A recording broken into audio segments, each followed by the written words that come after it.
আসসালামু আলাইকুম, বিসমিল্লাহির রহমানির রহিম। আজকে আবার কিছু ফল কিনে নিয়ে আসলাম। এত দাম, গরম আসার আগেই, রোজার আসার আগেই এত দাম শুরু হয়ে গেছে ফল। আর রোজার মধ্যে যে কী হবে একমাত্র আল্লাহই ভালো জানে। যাক, দেখেন, এটা হলো ডালিম। ডালিম নিচে 580 টাকা কেজি। নাশপাতি নিচে 330 টাকা কেজি। আপেল নিচে 320 টাকা কেজি।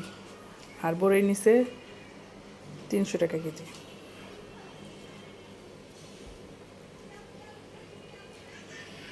তো দেখতে পারতেছেন কত দাম ফলের। আর রোজা আসলে যে কি হবে।